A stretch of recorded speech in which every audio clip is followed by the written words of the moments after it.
अपना चैप्टर है बच्चा पीरियोडिक क्लासिफिकेशन ऑफ एलिमेंट्स, जो कि पीरियोडिक क्लासिफिकेशन ऑफ एलिमेंट कहाँ होता था? 10th क्लास के अंदर एक चैप्टर था। अब जिसको लग रहा है कि 10th क्लास में तो पीरियोडिक टेबल नहीं था, तो इसलिए नहीं था क्योंकि वो आउट ऑफ सिलेबस हो गया था लास्ट ईयर भी, जैसे इस बार हटा दिया, और वही चैप्टर +1 में कंटिन्यू होता है। तो कुछ टीचर्स ने, मैंने यहाँ पे कराया था, मतलब कुछ टीचर्स ने अलग अलग स्कूल्स के अंदर भी थोड़ा बहुत इंट्रो ज़रूर कराया था उसका। वो रीज़न रहता है क्योंकि जो भी तुम मेटल नॉन मेटल्स पढ़ते हो, एसिड बेस एंड सॉल्ट पढ़ते हो, या कुछ भी कर रहे हो, उसके अंदर अगर तुम्हें पीरियोडिक टेबल का आइडिया है तो तुम्हारे लिए बहुत चीज़ें आसान हो जाती हैं। जिसने नहीं पढ़ा था कोई दिक्कत नहीं है, हम बिल्कुल इसको हिस्ट्री के चैप्टर की तरह शुरू करेंगे, बिल्कुल जहाँ से शुरू हुआ था, इनिशिएट हुआ था ये। देखो क्या हुआ था ना, 1808 के अंदर डोबिनियर भाई साहब सबसे पहले जागे थे। देखो कहानियाँ क्या चल रही थी, एटम की डिस्कवरी के बारे में स्टोरीज चल रही थी। एटम की डिस्कवरी के बारे में सबसे पहले जैसे जो थॉमसन भाई साहब ने प्लम पुडिंग मॉडल दे दिया था। अभी सबको किसी को क्लियर नहीं है कि एग्जैक्टली जो एटम का मॉडल होता है वो होता कैसा है। उन्होंने क्या देखा, किसी ने प्लम पुडिंग मॉडल दिया, किसी ने वो रदरफोर्ड गोल्ड फॉइल एक्सपेरिमेंट दिया। उसके बाद हमारे पास सबसे ज़्यादा जो वेल डिफाइंड मॉडल था वो थॉमसन भाई साहब ने दिया, जो बहुत आगे जाके दिया था 19th सेंचुरी में। उससे अप्रॉक्सीमेटली 100 साल पहले चलते हैं, जब जेन्युइनली हमें बोहर भाई साहब ने जो मॉडल दिया था उससे 100 साल पहले क्या था, एटम्स के बारे में कुछ तो पता ही था सबको कि कोई एलिमेंट हैं जो नेचर में एग्जिस्ट करते हैं, एटम्स हैं जो नेचर में एग्जिस्ट करते हैं। उनके एग्जिस्टेंस को तो सबने मान ही लिया था कि कुछ है स्मॉलेस्ट इंडिस्ट्रक्टेबल पार्टिकल। इंडिस्ट्रक्टेबल क्यों था? क्योंकि उस वक्त उस सब एटॉमिक पार्टिकल्स में उसे ब्रेक नहीं कर पाए थे। तो उस टाइम पे जो चीज़ें डिस्कवर हो चुकी थी, जो कुछ स्पेसिफिक एलिमेंट्स डिस्कवर हुए थे, उनको डोबिनियर भाई साहब ने 1829 में, 1808 से शुरू करके 29 में स्पेसिफिकली ट्राइड्स दे दिए थे। अब ये ट्राइड्स क्या थे? ये जो ट्राइड्स है, ट्राइड्स का मतलब होता है बच्चा तीन का मतलब डोबिनियर भाई साहब ने डोबिनियर ट्राइड दिया था, लॉ ऑफ ट्राइड था। उसने क्या कहा था, if the 3 atoms are arranged in such a manner that the sum of first atom and the third atom, इन दोनों एटम्स के एवरेज मास को निकालेंगे तो हमेशा बीच वाले का आ जाएगा। क्या करेंगे, पहले और तीसरे वाले का एवरेज मास निकालेंगे तो हमेशा बीच वाले का आ जाएगा। ठीक है, अर्थमेटिक मीन निकलेगा जो पहले और तीसरे वाले का, वो हमेशा सेकेंड एलिमेंट के एटॉमिक मास को देगा। उस वक्त एटॉमिक नंबर के बारे में तो बात ही नहीं हो रही थी, जो कुछ था एटॉमिक मास से ही रिलेटेड था, एटॉमिक नंबर जैसा कुछ आया ही नहीं था। इसने जैसे लिथियम, सोडियम, पोटेशियम, लिथियम और पोटेशियम का मास को ऐड करो, 2 से डिवाइड करो, एवरेज मास निकलेगा वो सोडियम का निकलेगा। तो डोबिनियर ने क्या कहा, अगर इस टाइप से 3 एटम्स का कॉम्बिनेशन बन रहा है, इसका मतलब ये तीनों एटम्स सेम कैटेगरी को बिलोंग करेंगे, ये मिलती जुलती प्रॉपर्टी होगी। जैसे आज भी हमें पता है लिथियम, सोडियम, पोटेशियम बिल्कुल एक ही ग्रुप के अंदर फॉल कर रहे होते हैं, एक ही ग्रुप में सबका जो, अगर हम एटॉमिक नंबर के बिहाफ पे भी बात करें, जितना हमें थोड़ा बहुत आइडिया है, तो लिथियम का, सोडियम का, पोटेशियम की सबकी वैलेंसी 1 है, आउटर मोस्ट शेल में एक इलेक्ट्रॉन है कि नहीं, और तीनों के तीनों रिएक्टिव मेटल्स हैं। तो ये जो तीनों हैं सेम प्रॉपर्टी पोजेस कर रहे हैं, chlorine, bromine, iodine, halogens same property possess कर रहे हैं, sulphur, selenium, tellurium same property possess करते हैं। तो डोबिनियर ने ये कुछ ट्राइड्स दिए थे हमें। प्रॉब्लम क्या थी कि उस टाइम पे पहली बात तो डिस्कवर ही बहुत कम एटम्स हुए थे। अगर कम एटम डिस्कवर हुए थे तो कम एटम डिस्कवर होने की वजह से क्या हो रहा था, वो ट्राइड्स का कॉम्बिनेशन भी काफ़ी कम का बन पा रहा था। तो मैक्स टू मैक्स ये मेरे ख्याल से 3 या 4 ट्राइड्स को ही दे पाया था, इससे ज़्यादा ट्राइड्स बने ही नहीं थे। क्लियर है? तो ड्रॉबैक वहाँ शुरू हो गया, लेकिन एक अच्छी प्रॉपर्टी क्या थी कि एटॉमिक मासेस को रिलेट करके सेम तरह की प्रॉपर्टी वाली चीज़ें मिलने लग गई थी। डोबिनियर ट्राइड के बाद आया Newland law of octave. Newland law of octave आते आते क्या हो गया, तो बहुत सारे और एलिमेंट्स की डिस्कवरी हो चुकी थी। एटॉमिक मास के बारे में ज़्यादा खुल के बात होनी शुरू हो गई थी कि हाँ कुछ है जो मासेस जो डोमिनेटली प्रॉपर्टीज़ के अकॉर्डिंगली कुछ बात हो रही है कि जिसका जितना मास बढ़ता जाएगा उस हिसाब से प्रॉपर्टीज चेंज होती जाएंगी।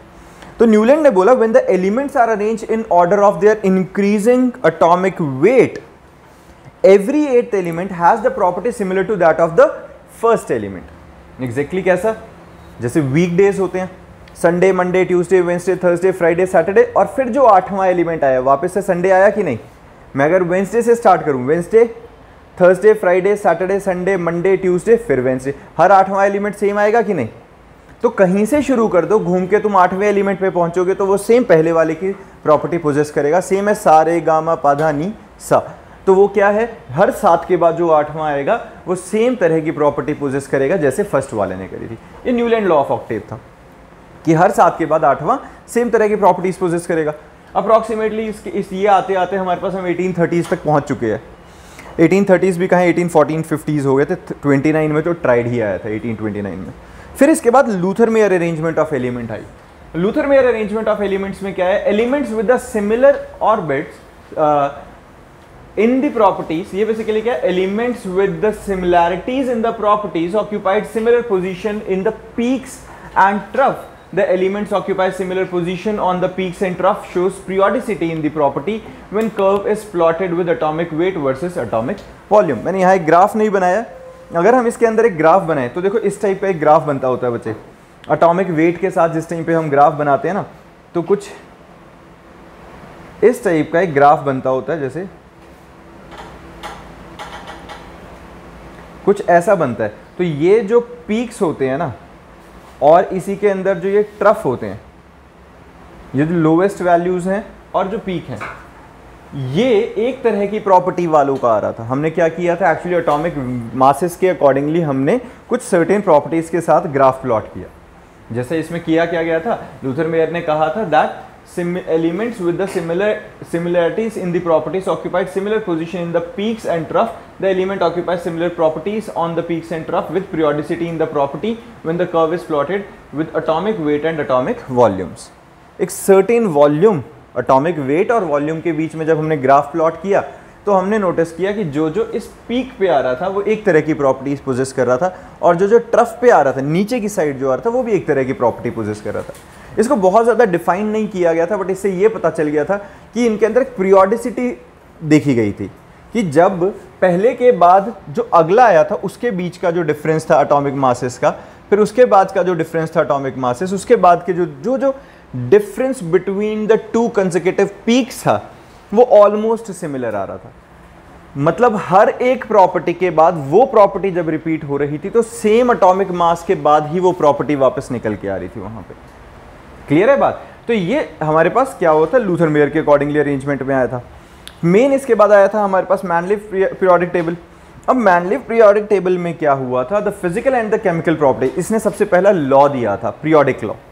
इसने क्या बोला, the physical and the chemical properties are the periodic function of their atomic wait.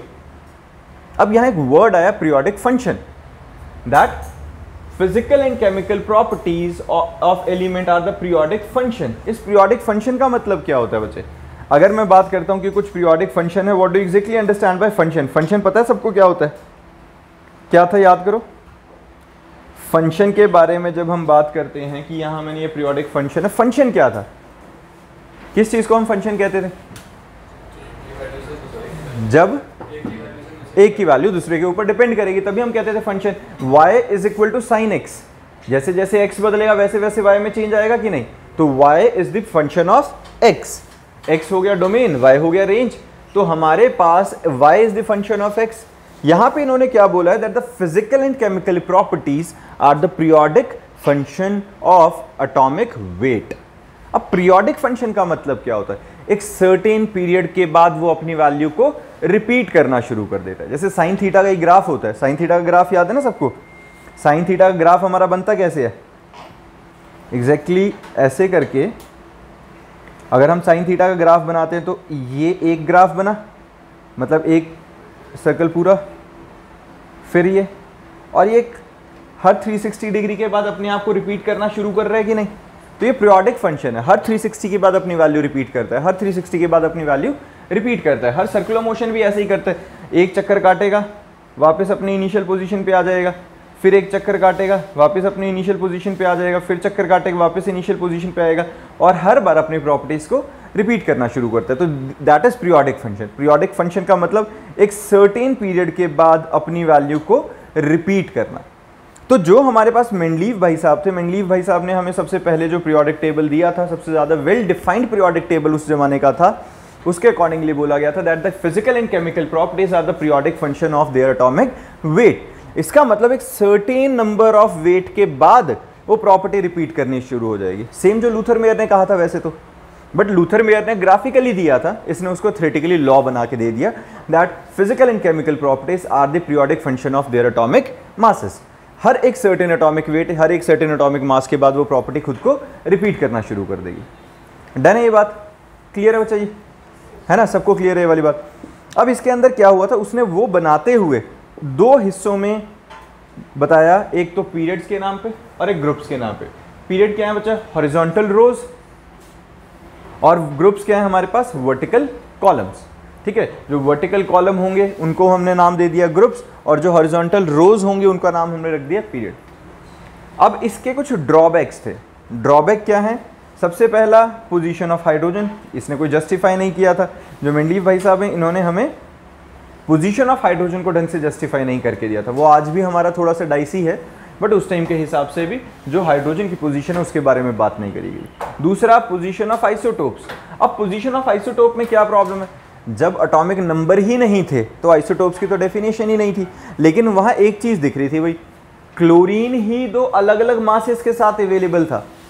Chlorine लगा लो, क्लोरीन हमें पता है उसका मास 35 भी है और 37 भी है, तो वो आइसोटोप्स हैं। आज हमें आइसोटोप की डेफिनेशन पता है, that atom with the same atomic number but different mass number. उस वक्त एटॉमिक नंबर के बारे में बात ही नहीं हो रही थी, किसी को आइडिया ही नहीं था कि एटॉमिक नंबर क्या है। तो एटॉमिक मासेस के बेसिस पे अब एक ही चीज क्लोरीन क्लोरीन पर एटॉमिक मास अलग है, तो उसमें से किसको रखें पीरियोडिक टेबल में? गड़बड़ होनी शुरू हो गई, तो इसलिए वो आइसोटोप्स के बारे में जस्टिफाई नहीं कर पा रहे थे। तीसरा, anomalous pairs of certain elements. अब एनामलस पेयर्स में क्या है, अभी मैं इसको दिखाऊंगा अभी यहाँ पे, इसके अंदर हम एक्सप्लेन इसको ढंग से विजुअलाइज करके करेंगे। एनामलस पेयर्स में क्या, क्योंकि मेंडलीफ ने इंक्रीजिंग एटॉमिक वेट्स के अकॉर्डिंगली पीरियोडिसिटी को डिफाइन किया था कि जो प्रॉपर्टीज हैं वो एक सर्टेन पीरियड के बाद रिपीट करेंगी एक मास के बाद, तो बढ़ते क्रम में इंक्रीजिंग ऑर्डर में एटॉमिक मासेस अरेंज करते जाओ, अरेंज करते करते अगला जो एटॉमिक मास आएगा वो सेम पहले वाले की प्रॉपर्टी पोजेस करेगा। ऐसे ही बताया था। तो एटॉमिक मासेस प्रॉपर्टीज के अकॉर्डिंगली हर बार इंक्रीजिंग ऑर्डर में होने चाहिए थे कि नहीं, बट यहां क्या हुआ, एनामलस पेयर्स है। सबसे पहले जैसे आर्गन 39.9 इसका मास था, it is placed before potassium जिसका 39 है, तो इंक्रीजिंग ऑर्डर के अकॉर्डिंगली पहले 39 और फिर 39.9 आना चाहिए था, लेकिन पीरियोडिक जो हम प्रॉपर्टीज की बात कर रहे थे तो उसमें उल्टा हो गया था, पहले 39.9 रखना पड़ा था। तो ये एनामलस पेयर आया था, इसको ये जस्टिफाई नहीं कर पाया था, इसने प्रॉपर्टीज को प्रायोरिटी देकर एटॉमिक नंबर्स के अंदर ग्लिचेस रखे और इसने कहा कोई बात नहीं, बड़े एटॉमिक मास को पहले रख दो, प्रॉपर्टीज को टॉप प्रायोरिटी पर रख देते हैं। ठीक है, अब उसको समझा नहीं पाया था, लेकिन वो क्यों एनामलस पेयर बन क्यों रहे। दूसरा, कोबाल्ट इज प्लेस्ड बिफोर निकल। सेम यहाँ पे भी कोबाल्ट का कितना एटॉमिक मास 58.95 और निकल का कितना 58.70, आना पहले ये था, आया कोबाल्ट। एंड ऐसे ही tellurium, it is placed before iodine. अब टेलेरियम का वेट कितना है 127.60 और जो आयोडीन है वो 126.90, तो इसमें इसको पहले आना था, लेकिन पहले वो रखा जाता है। डन। उसके बाद है similar elements placed in different group. कुछ ऐसे एलिमेंट थे जिनकी सेम प्रॉपर्टीज थी, लेकिन एटॉमिक मासेस की तरह अरेंज करते हुए उनको अलग अलग ग्रुप में रखना पड़ा। और फिर ग्रुप ऑफ डिसिमिलर एलिमेंट्स, कुछ ऐसे हो गए थे कि जिनकी प्रॉपर्टीज बिल्कुल मिल भी नहीं रही थी, फिर भी वो सिमिलर एलिमेंट्स की तरह एक ग्रुप में रखना पड़ गया था और उनकी जस्टिफिकेशन नहीं आ रही थी हमारे पास। अब इसको अगर हम डेप्थ में लेके जाएं थोड़ा सा, तो हमारे पास ये है बच्चा मेंडलीफ पीरियोडिक टेबल ऐसा सा। इसमें क्या है, the properties of elements are the periodic function of their atomic masses. There were certain 6 periods, 6 period horizontal rows, 1 2 3 4 5 6। ठीक है, ये 7 और 8 हमारे पास क्या हो, सॉरी मैं वो बता गया तुम्हें, ग्रुप्स बता गया। पीरियड हमारे पास क्या है 1 2 3 4 5 6, ये हमारे पास 6 पीरियड्स हैं। ठीक है, और हमारे पास ग्रुप्स कितने हैं बच्चा, 8 ग्रुप्स हैं हमारे पास। 8 ग्रुप्स क्या है, जो वर्टिकल वाले 8 ग्रुप्स हैं। हॉरिजॉन्टल रोज कितनी है हमारे पास, जो 6 है। क्लियर है ये बात। तो पीरियड जो 6 है उसके अंदर हमारे पास इस तरीके से मैनेज हमने किया हुआ है, लेकिन तुम ध्यान से देखोगे फर्स्ट सेकंड थर्ड के बाद फोर्थ में first series second series, fifth में फर्स्ट सीरीज सेकंड सीरीज और सिक्स्थ में फर्स्ट सीरीज सेकंड सीरीज। तो हमने फर्दर ग्रुप्स को भी सब डिवाइड कर दिया था इसमें, जो मेंडलीफ ने किया था इस तरीके से मैनेज करके दिया था। Out of 8 group first 7 are normal elements and 8 group is of transition element. जो हमारा 8th वाला ग्रुप बनेगा वो हमारा सारा ट्रांजिशंस के लिए बन जाएगा। डी ब्लॉक एलिमेंट जिसको आज के टाइम पे हम कहते हैं, तो उसने वो उस टाइम पे भी रख दिया था। नोबल गैसेस उस टाइम पे डिस्कवर ही नहीं हुए थे, तो इसलिए मेंडलीफ ने नोबल गैसेस के लिए कोई सेपरेट यहाँ पे ग्रुप या कॉलम रखा भी नहीं था। डन है। अब इसके अंदर अगर जो तुम एनामलस बिहेवियर देखोगे, जो मतलब जैसा हमने वहाँ पे मेंशन किया था, तो ये जैसे यहाँ था, पहला तो यही आ गया 127.60 और 126.9, वो जो आयोडीन और टेलेरियम वाला आया था कि नहीं, जो ऊपर हमने एक्सेप्शंस लिखे हैं, ये जो अभी हमने बात करी थी कि कोबाल्ट और पोटेशियम वाली बात थी, तो सॉरी ये आर्गन और पोटेशियम वाली बात थी, कोबाल्ट और निकल वाली थी, और टेलेरियम और आयोडीन वाली थी, वो सारे इसके अंदर तुम देख सकते हो। जैसे यहीं देख लो, टेलेरियम और आयोडीन में टेलेरियम का एटॉमिक वेट है 127.60 और आयोडीन का है 126.9, तो उल्टा पुल्टा होना चाहिए था, लेकिन प्रॉपर्टीज के अकॉर्डिंगली ऐसे मैनेज किया। सिमिलरली कोबाल्ट और निकल 58.93, 58.71 उसको बाद में रखा गया। ये क्लियर है, ये इसके डीमेरिट्स है। इसके अंदर मेन मेरिट्स कहाँ थे, तुम इसमें मतलब सबसे ज़्यादा इंपॉर्टेंट चीज़ देखोगे, इन्होंने ये डिस्कवर करते हुए बीच में खाली स्पेसेस छोड़े हुए हैं बहुत सारी जगह पे, दिख रहे हैं? वो खाली स्पेसेस का मतलब क्या है कि मेंडलीफ को पहले ही क्लियर था कि अगर इस एटॉमिक मास की कोई चीज़ मिलेगी तो सेम इससे मिलती जुलती प्रॉपर्टी वाला होगा, वो ट्रांजिशन एलिमेंट ही मिलेगा। अगर इस मास का कुछ मिलेगा 79 से आगे वाले और 85 से पहले वाले, तो वो सारे के सारे ट्रांजिशन एलिमेंट ही कहलाएंगे और उसी तरीके की प्रॉपर्टीज़ पोजेस करेंगे। तो अनडिस्कवर्ड एलिमेंट्स के लिए भी इसने रास्ता खोल दिया था कि भाई जो चीज़ मिल रही है सिर्फ उसका मास पता लगाओ, प्रॉपर्टीज़ इसके अकॉर्डिंगली हम मैनेज करेंगे तो पता चल ही जाएगा अपने को। ठीक है, ये हमारे पास मेंडलीफ पीरियोडिक टेबल था। मेरिट्स क्या थे हमारे पास? Mendeleev periodic law predicted the existence of some elements that had not been discovered at that time.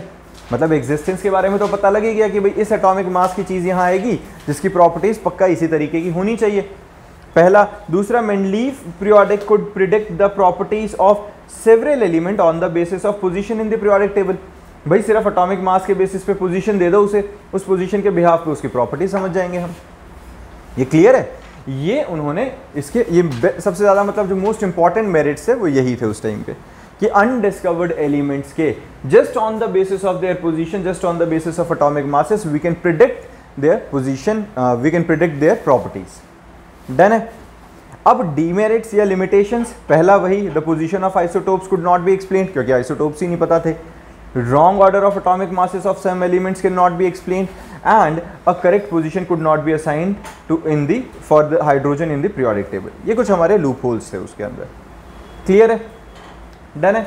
ये डीमेरिट्स और मेरिट्स याद रखना बच्चा, पेपर में मेन तुमसे यही पूछा जाएगा और कुछ नहीं पूछा जाएगा। मेंडलीफ पीरियोडिक लॉ पता होना चाहिए, मेरिट्स पता होनी चाहिए, डीमेरिट्स पता होने चाहिए, बाकी वो पोजीशन वगैरह नहीं पता होने चाहिए, उनको कुछ क्रैम करने की ज़रूरत नहीं। हाँ, वो 3 एक्सेप्शन याद रख लेना कि आयोडीन और टेलेरियम वाला था, जो कोबाल्ट और निकल वाला था हमारा, और जो पोटेशियम और दूसरे वाला था, है ना, पोटेशियम और आयरन वाला था, आर्गन और पोटेशियम। तो इनके ना एक्सेप्शंस के नाम याद रख लेना अपने पास। ठीक है, चलो भाई। इसके बाद आता है position of lanthanoid and actinoids के बारे में बात ही नहीं थी उस टाइम पे। क्यों? उस टाइम पे इतनी डिस्कवरी ही नहीं हुई थी। लेंथेनॉइड और एक्टिनॉइड कौन से होते हैं बेटा? जो एफ ब्लॉक एलिमेंट्स है, बहुत आगे वाले जाके, तो तब तक उतने तो डिस्कवरी नहीं हुए थे, तो क्लियर नहीं था सब कुछ। Position of elements of 8th group, वही नोबल गैसेस, वो उनके बारे में ढंग की बात नहीं थी। Separation of metal from non metal किया नहीं गया था। इन सारी चीज़ों को ध्यान में रखते हुए आगे जाके मॉडर्न पीरियोडिक टेबल दिया गया। अभी पहले बोहरबरी ने, फिर लूथर मेयर ने फिर से आके और सब ने मिला जुला के जो एक मॉडर्न पीरियोडिक लॉ दिया। मॉडर्न पीरियोडिक लॉ के अकॉर्डिंगली क्या था? अब बात आ गई है 1909-1910 के आसपास।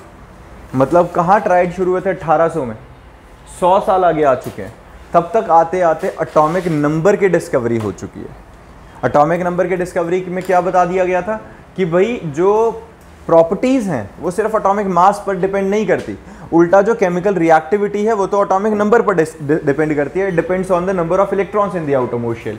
और एटॉमिक नंबर के बिहाफ पर ही प्रॉपर्टीज़ को एक्सप्लेन करना शुरू हो गया। तो जैसे ही आया तो उसी के बेसिस पे मॉडर्न पीरियोडिक लॉ दिया गया। अब मॉडर्न पीरियोडिक टेबल के अकॉर्डिंगली क्या है? According to modern periodic law, the physical and the chemical properties of the element are the periodic function of their atomic numbers. क्या हुआ? जो हमारे पास मेंडलीफ भाई साहब का लॉ था उसी के अंदर थोड़ा सा अपग्रेड कर दिया गया, क्योंकि मेंडलीफ भाई साहब ने क्या कहा था? That the physical and chemical properties are the periodic function of their atomic masses. यहाँ पे क्या बदल दिया? That physical and chemical properties are the periodic function of their atomic numbers. अब एटॉमिक नंबर आते ही सबसे पहले आइसोटोप का झमेला खत्म, क्योंकि आइसोटोप्स क्या होते थे, atoms with same atomic number but different mass number.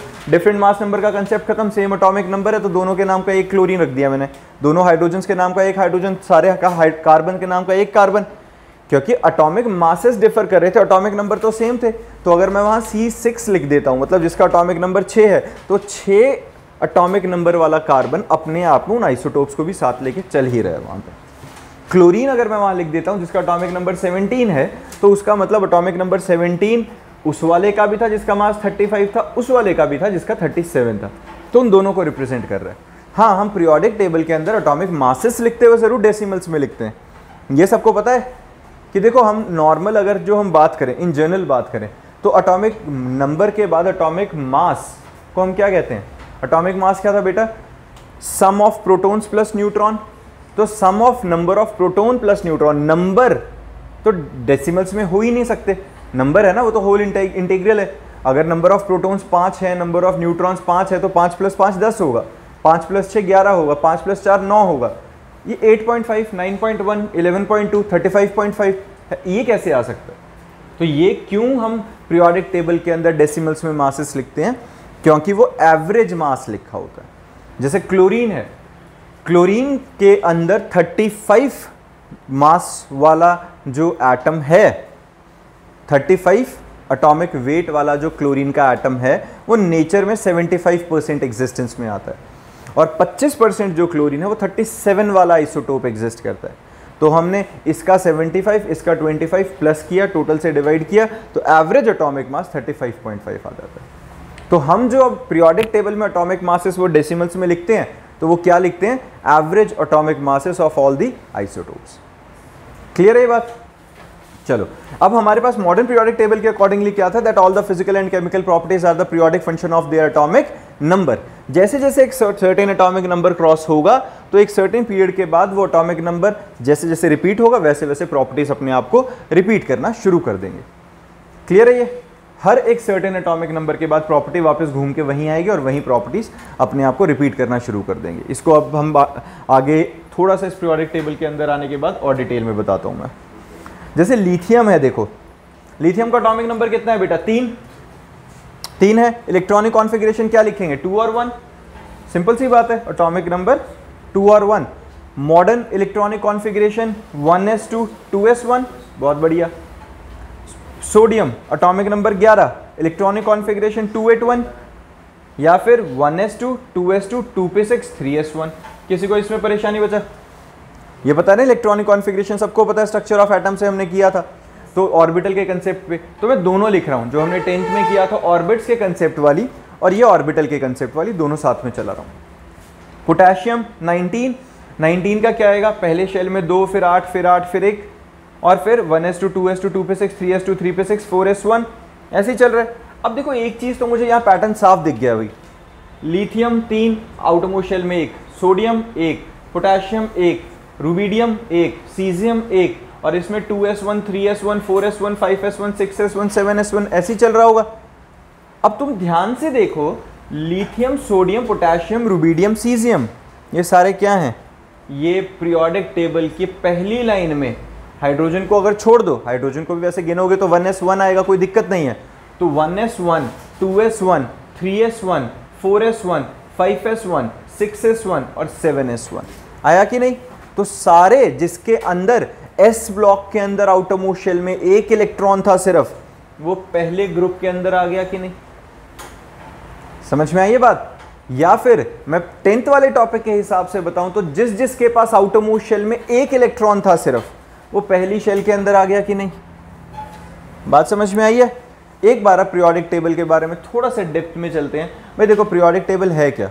Periodic table को अब ढंग से एक बारी, फिर वो प्रॉपर्टीज वाला तो कंसेप्ट समझ में आया। अभी क्या बोला मैंने? देखो पहले 288 का कंसेप्ट समझते हैं कि 288 वाला क्या होता है, और मैं ना तुम्हें एक छोटी सी ट्रिक देने वाला हूँ। ट्रिक नहीं है तो बेसिक अंडरस्टैंडिंग। वो ट्रिक कोई जादू मंत्र नहीं है, कोई शॉर्टकट नहीं है भाई, ऐसी वो कहानियाँ सी नहीं है मेरे पास जैसे मैं कुछ कुछ करके बोल दूँ कि हाँ याद हो जाए। वो रट्टे मारने के अपने अपने तरीके हैं, हलीना की रूबी से फ्रेंडशिप, बेगम का सरबड़ा एंड ऑल, वो भी चाहिए, मैं थोड़ा बहुत दे दूंगा। बट मेरे अकॉर्डिंगली क्या, उससे ज़्यादा बेटर है तुम्हें सिंपल एटॉमिक नंबर्स याद हों, और धीरे धीरे क्वेश्चंस करते करते तुम्हें अपने आप कुछ कुछ चीज़ें रिजेंबल होने लग जाएंगी, याद रहनी शुरू हो जाएंगी। एटॉमिक नंबर्स के बारे में बात करते हैं। सबसे पहले अपने को पता है एटॉमिक नंबर्स क्या है ना, उनकी इलेक्ट्रॉनिक कॉन्फ़िगरेशन के बेसिस पे पीरियोडिक टेबल को बनाना सीखते हैं। पहले ध्यान से देखो, हाइड्रोजन जब अपने पास है बच्चा, हाइड्रोजन का एटॉमिक नंबर है 1, बहुत बढ़िया।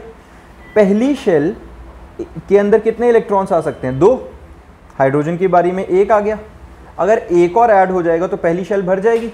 तो हाइड्रोजन के बाद हीलियम आया और एक शेल भर गई, पहली शेल खत्म, पहली शेल खत्म। अब अगली शेल में कितने आ सकते हैं? 8 इलेक्ट्रॉन्स, 8 आ सकते हैं।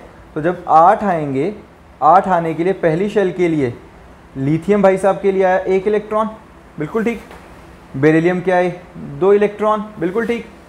बोरोन के आए 1 और, कार्बन के लिए 1 और, 4 हो गए।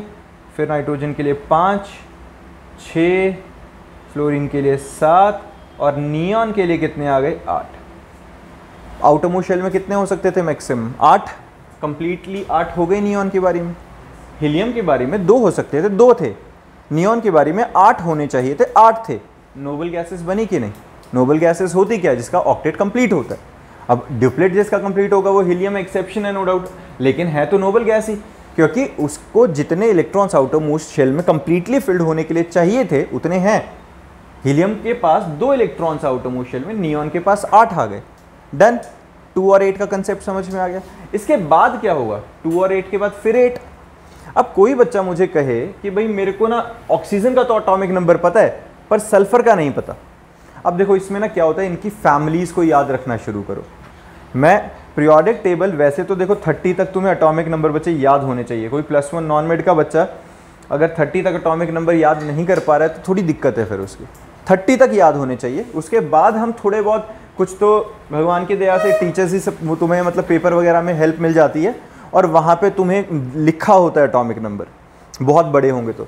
लेकिन थोड़े बहुत अगर 30 तक याद होते हैं तो उसके आगे मतलब तुम्हें ट्रिक्स काम आ जाती हैं। जैसे एक बात समझो, मान लो एक एक करके मैं जो बता रहा हूँ वही जो अजीब सी कहानियाँ थी उससे याद रखने के तरीके, और फिर हम आगे चलेंगे। पहला, हलीना की रूबी से फ्रेंडशिप। ये क्या है? मुझे वैसे याद है, lithium, sodium, potassium, rubidium, caesium, friendship, ठीक है। अगर नहीं याद है हलीना की रूबी से फ्रेंडशिप, मेरा अपना मतलब ऐसा नहीं है कि मैंने कभी बचपन में मतलब अपने +1 +2 में सुना था तो याद था। तुम्हें अपना कुछ बनाना है, बना सकते हो।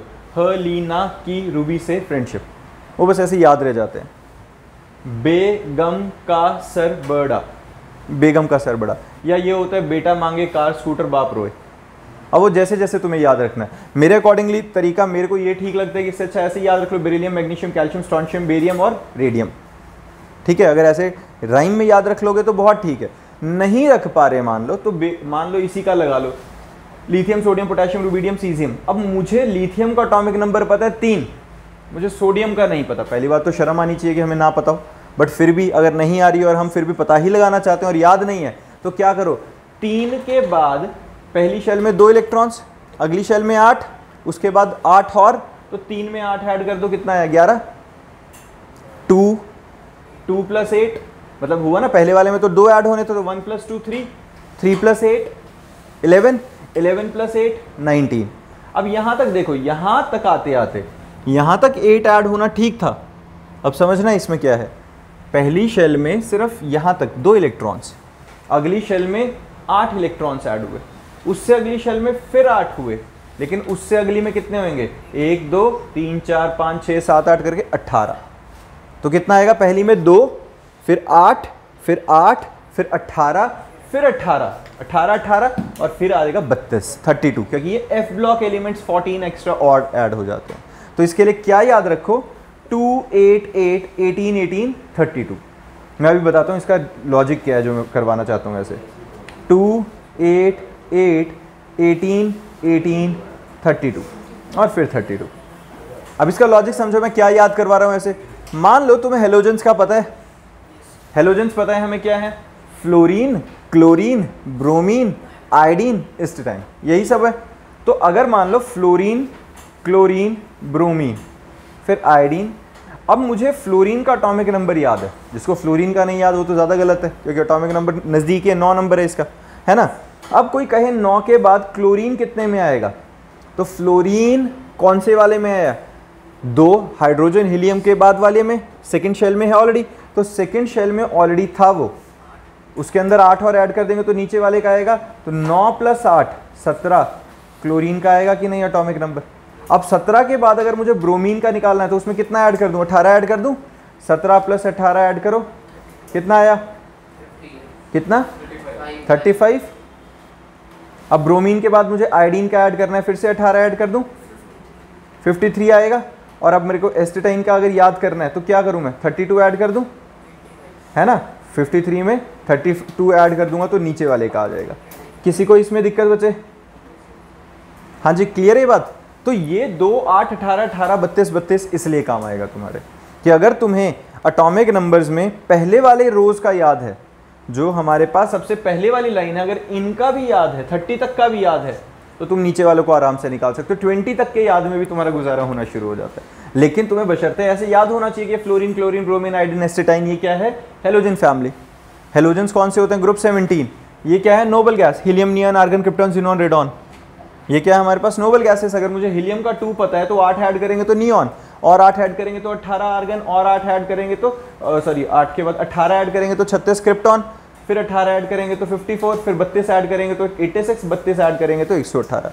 ऐसे जाएगा कि नहीं, समझ रहे हो, पता चलिए बात। लेकिन तुम्हें पहले ये याद होना चाहिए कि helium, neon, argon, krypton, xenon, radon है, fluorine, chlorine, bromine, iodine, astatine है, oxygen, sulphur, selenium, tellurium, polonium, ये क्या है, उससे टेपो, उससे टेपो, ठीक है, ऑक्सीजन के लिए। अब अपना तरीका है, और कुछ बनाना चाहते हो बना लेना। ये ऑक्सीजन फैमिली के लिए क्या रहेगा, उससे टेपो। जैसे fluorine, chlorine, bromine, iodine, astatine, ये मेरे को राइम की तरह लगता है, तो इसका मैंने बनाने की कभी सोची भी ना मैंने याद किया हुआ, इंटरनेट भरा पड़ा है इन चीज़ों से, बट मैं सजेस्ट नहीं करता हूँ इनको, क्योंकि जब तक तुम्हें किसी चीज़ का मतलब नहीं पता है ना, ऐसे रैंडम बोलना कोई लॉजिक ही नहीं है। जैसे अगर मैं नियॉन, ये helium, neon, argon, krypton, xenon, radon है, तो मुझे पता है कि उसका मतलब क्या है वहाँ पे, वो नोबल गैसेस के बारे में बात कर रहा हूँ। ये कहानियाँ सी घड़ के या अजीब सी चीज़ों से ना ठीक नहीं रहता है, तुम्हें मीनिंग पता होना ज़रूरी है। तो ये जैसे ऑक्सीजन है, सल्फर है, सेलेरियम है, टेलेरियम है, पोलोनियम है। ऑक्सीजन का आउटर मोस्ट शेल में कितने हैं, 6 हैं। Same goes for sulphur, same goes for selenium, same goes for tellurium and polonium. फिर nitrogen, phosphorus, arsenic, antimony, bismuth, सब में सेम यही चलेगा। Carbon, silicon, germanium, tin, lead, boron, अब देखो अगर वैसे रटना चाहते हो तो फिर यही वाला अपने पास, बाबा अलादीन गया इंडोनेशिया, तालिबान, कॉलेज से गए सुन पढ़ के, नहीं प्यारी ऐसे सबको भी उससे टेपो। और ये fluorine, chlorine, bromine, iodine, astatine और helium, neon, argon, krypton, xenon, radon है, ठीक है। ये कुछ तरीके हैं याद रखने के, रिकॉर्डेड भी मिली जाएगा तुम्हें, तो अगर कोई रिपीट करके देखना चाहे, कोई बार बार जितनी मर्जी बार पूछना इनकी ये फालतू से राइम तो मैं बता ही दूंगा। बीच वाले मेरे को राइम याद नहीं है भाई, मेरे को वैसे ही पता है, थोड़ा सा scandium, titanium, vanadium, chromium, manganese, iron, cobalt, निकल, कॉपर, जिंक। अब इसमें एक्सेप्शन क्या था याद करो, स्ट्रक्चर ऑफ एटम में हमने खुद पढ़ा था, क्रोमियम 24 और copper 29, half filled electronic configuration stable, zinc 100% field होता है, ठीक है। कैल्शियम के बाद स्कैंडियम और टाइटेनियम, सीधा ये आ गया हमारे पास। तो 30 तक तो यहाँ तक वैसे ही चीज़ें याद होनी चाहिए, इतने तक में तुम्हारा गुजारा चल जाएगा, ठीक है। बाकी वाले जो बहुत बड़े वाले आएंगे, जैसे मान लो सिल्वर चाहिए, मरकरी चाहिए, मरकरी का 80 है, तो ये तुम्हें ज़्यादातर गिवन होंगे, नहीं गिवन होंगे, टाइम टू टाइम के साथ तुम्हें अपने आप याद होने शुरू हो जाएंगे। इसके बाद आता है हमारे पास मेटल, नॉन मेटल्स। पता है सबको क्या है, सबको ऑलरेडी पता है। मेटल्स क्या होते हैं, something which have the tendency to donate electron, non metal something which have the tendency to accept electron, metal can form cation, non metal can form anion, and the bond between cation and anion is ionic bond और electrovalent bond. पता है सबको ये वाला। अब इसमें periodic table में एक और नॉमेनक्लेचर सिखा रहा हूँ बच्चे, सुनो। यहाँ पे कुछ अजीब से नाम दिख रहे हैं तुम्हें, UUT करके, ये अनडिस्कवर्ड एलिमेंट्स थे, ये दिख रहे हैं, अनअंटियम, अनअनक्वाडियम, अनअनपेंटियम, अनअनहेक्सियम एंड ऑल। ये इनके नाम कैसे आते हैं, ये कुछ अब डिस्कवर हो चुके हैं, ये अपने पास पुराना है, तो जो ये सारे ही हो गए हैं, चलो हाँ। तो जिसके देखो सारे डिस्कवर हो गए हैं, तो अब ये अनन वाला कंसेप्ट नहीं चलता है, लेकिन जब तक डिस्कवर नहीं होते हैं, क्योंकि ये देखो कुछ पीरियोडिक टेबल्स में आए हैं, कुछ में नहीं आए हैं, तो उसमें हमारे पास इसका नॉमेनक्लेचर का रूल होता है। ये जो अपने पास NCERT की बुक्स में है फिलहाल, वो ये वाला है नॉमेनक्लेचर के लिए। डिजिट्स लिखो बच्चे, 0 1 2 3 4 5 6 7 8 9, और इसका एब्रीवेशंस नेम क्या आएगा, 0 के लिए निल, 1 के लिए अन, 2 के लिए बाय, 3 के लिए ट्राई, 4 के लिए क्वाड, 5 के लिए पेंट, 6 के लिए हेक्स, 7 के लिए सेप्ट, 8 के लिए ऑक्ट, 9 के लिए एन। ये लिखो एक बारी, ये एब्रीवेशंस हैं बेटा। इसमें हम क्या कर रहे हैं, हमने इनको एब्रीवेशन के हिसाब से इनके नाम रख दिए। बेसिकली एब्रीवेशन क्या रहेगा, NUBTQPHS0 मतलब OE। क्या है, डिजिट अगर 0 आएगा तो उसके लिए क्या लिखेंगे, निल एब्रीवेशन N, 1 आएगा तो अन एब्रीवेशन U, 2 आएगा तो बाय एब्रीवेशन B, 3 आएगा तो ट्राई T, क्वाड 4 के लिए क्वाड Q, 5 के लिए पेंट P, 6 के लिए हेक्स H, 7 के लिए सेप्ट S, 8 के लिए ऑक्ट O, 9 के लिए NE।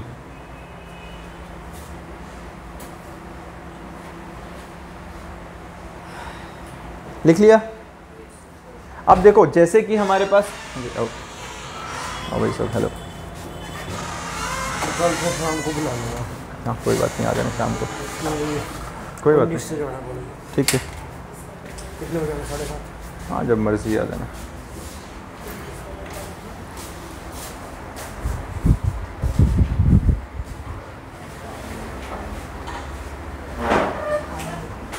पानी है किसी के पास?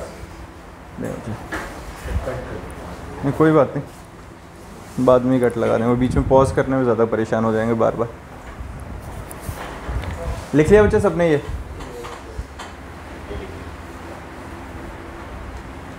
सर अभी कितने डिस्प्ले हैं? 118 से ऊपर तो है ही नहीं, 118 पे पीरियोडिक टेबल खत्म है। इससे आगे हो सकते हैं?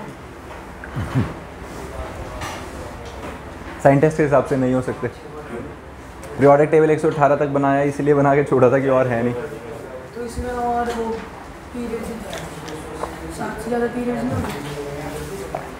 मतलब देखो एक्सेप्शंस तो अभी खुल रही हैं, ये डिस्कवरी के हम बहुत अर्ली स्टेज में हैं अभी।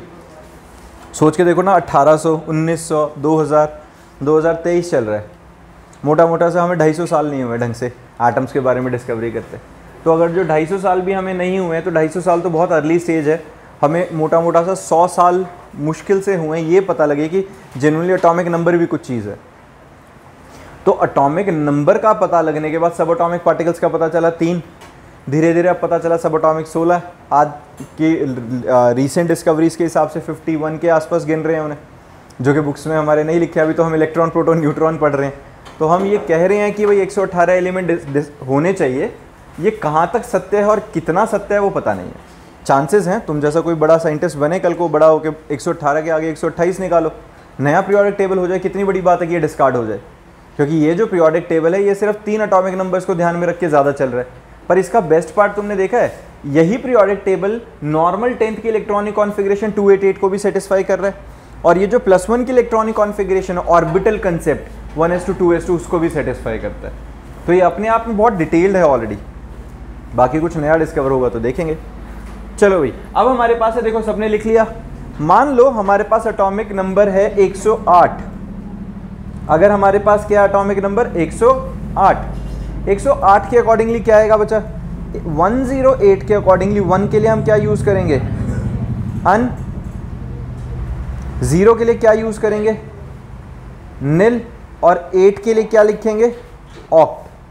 और जो भी लिखो लास्ट में ईएम लगा दो बस, अनिल ऑक्टियम।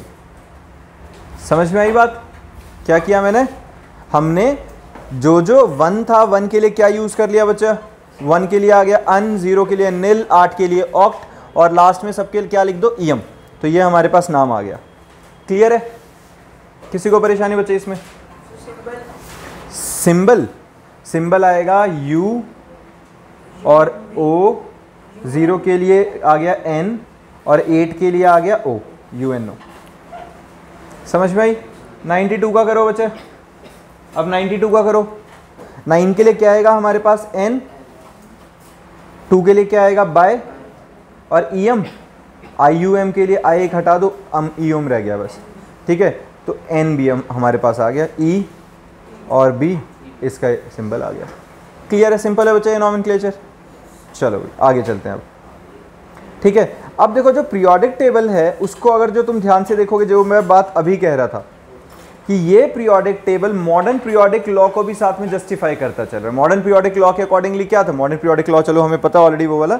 उसके बाद जो हमारे पास ऑर्बिटल कंसेप्ट वाला है, ऑर्बिटल कंसेप्ट हमारा क्या था, ऑर्बिटल कंसेप्ट के अकॉर्डिंगली क्या था कि electrons basically the orbital in which the outermost electron is filled. जैसे एस ब्लॉक के अंदर फिल्ड होता है तो उसको एस ब्लॉक एलिमेंट कहते। देखो बच्चे, तो जो मैं बात कर रहा था कि हमारे पास जो ये वाला पीरियोडिक टेबल है, जो ऑलरेडी मॉडर्न पीरियोडिक टेबल है, वो ऑर्बिटल कंसेप्ट को भी समझा रहा था और ऑर्बिट के कंसेप्ट को भी। ऑर्बिटल और ऑर्बिट का फर्क सबको समझ में आता है, हमने स्ट्रक्चर ऑफ एटम में करा था कि ऑर्बिट एक 2 डायमेंशनल स्पेस था, एक्चुअल में ऑर्बिटल में इलेक्ट्रॉन्स घूमते हैं जो 3 डायमेंशनल में होते हैं, और ऑर्बिटल का shape S block, P block, D block और एफ ब्लॉक के अकॉर्डिंगली था, है ना। जबकि मॉडर्न पीरियोडिक लॉ के अकॉर्डिंगली हमारा वो ऑर्बिट्स के कंसेप्ट को भी समझा रहा है 288 वाले को, और ऑर्बिटल का कंसेप्ट 1s2 वाली इलेक्ट्रॉनिक कॉन्फ़िगरेशन है। तो उसके अकॉर्डिंगली जो हमारे पास ऑर्बिटल कंसेप्ट के इलेक्ट्रॉनिक कॉन्फ़िगरेशन है, मान लो मैं लिथियम की बात करूं, सोडियम की बात करूं, पोटेशियम की बात करूं, रुबिडियम की बात करूं, फ्रेंशियम की बात करूं, सब में 1s1, 2s1, 3s1, 4s1, 5s1, 6s1 था। तो जिस जिसका electron outer most s orbital में लाई करता है उनको हम क्या कहते हैं, s ब्लॉक एलिमेंट। जो अब s में 2 ही आ सकते हैं मैक्सिमम इलेक्ट्रॉन, है ना। s ऑर्बिटल के अंदर एक ही ऑर्बिटल होता है, s ब्लॉक के अंदर एक ही ऑर्बिटल होता है और उसमें मैक्सिमम 2 इलेक्ट्रॉन्स आ सकते हैं, इसलिए इसके क्या आएंगे, 2 ही इसके ग्रुप्स आ जाएंगे। फिर आता है p ब्लॉक। p ब्लॉक के अंदर कितने ऑर्बिटल्स होते हैं, 6। 3 ऑर्बिटल्स होते हैं, 6 इलेक्ट्रॉन्स आ सकते हैं, यही होता है ना। 3 ऑर्बिटल होते हैं, px, py, pz, और टोटल उसके अंदर कितने इलेक्ट्रॉन्स आ सकते हैं, 6। तो हर एक इलेक्ट्रॉन के हिसाब से इसके अंदर ग्रुप्स कितने आने चाहिए, 6। तो यहां पर ये जो ग्रुप्स आएंगे ये कितने आते हैं, 6। ये देखो अपने पास जो पीरियोडिक टेबल है उसके अकॉर्डिंगली 1 2 3 4 5 6 ये सारे p ब्लॉक एलिमेंट है। फिर कौन सा आता है, d ब्लॉक। d ब्लॉक के अंदर कितने ऑर्बिटल्स होते हैं, 5। इलेक्ट्रॉन्स कितने हैं, 10। 1 2 3 4 5 6 7 8 9 10, ये d ब्लॉक एलिमेंट्स आ गए।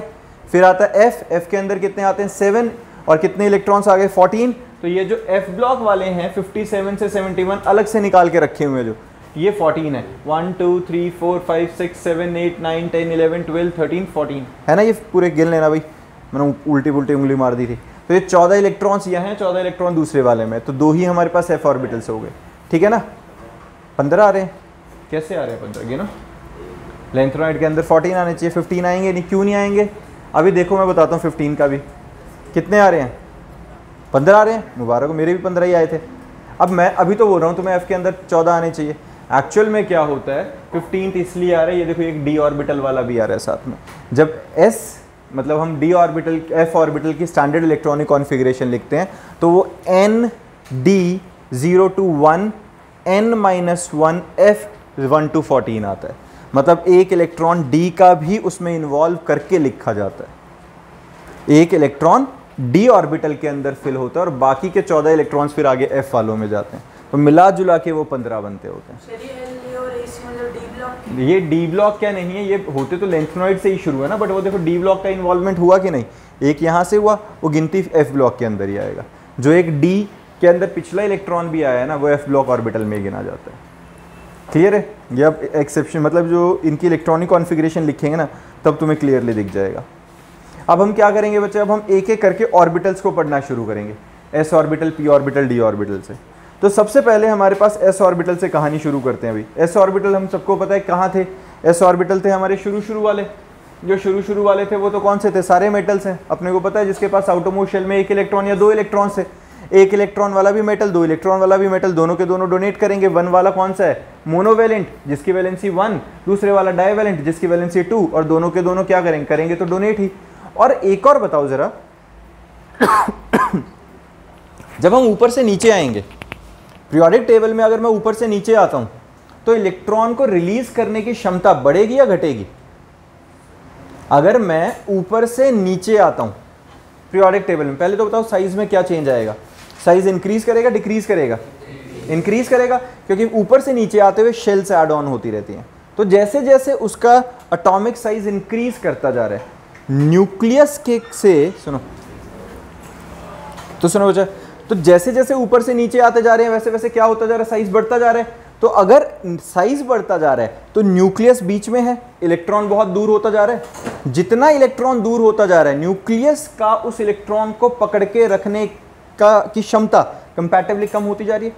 होल्ड जो है वो कम होता जा रहा है उसके ऊपर, tendency to hold that electron कम हो रहा है, मतलब इलेक्ट्रॉन को रिलीज करना आसान होता जा रहा है। जितना मैं साइज बढ़ाता जाऊंगा किसी भी मेटल का, उतना उसकी आयनाइजेशन एनर्जी कम होती जाएगी कि नहीं?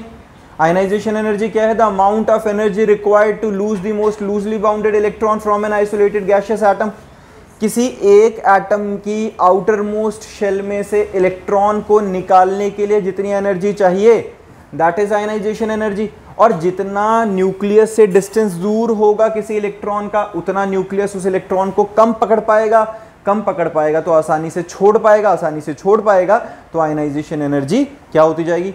कम होती जाएगी। जितनी आयनाइजेशन कम, उतना मेटल रिएक्टिव ज्यादा, क्योंकि वो थोड़ी सी एनर्जी देते ही क्या करेगा? इलेक्ट्रॉन्स को लूज कर देगा। इसी कारण जो नीचे वाले जो हमारे पास एटम है ना, ये जो फ्रेंशियम और रेडियम है, ये तो हमारे रेडियो एक्टिव है। इवन सीजियम और बेरियम ये भी रेडियो एक्टिव एलिमेंट्स ही हैं। ये इतने हाईली रेडियो एक्टिव है, मतलब अपने आप ही थोड़ी बहुत भी एनर्जी नेचर से मिल रही है उन्हें, उसी के बेसिस पे इलेक्ट्रॉन्स को रिलीज करके खुद डिसइंटीग्रेट होने में लगे हुए, टूटने लगे हुए। तो रेडियो एक्टिविटी होती ही है। रेडियो एक्टिविटी पता है ना क्या होती है?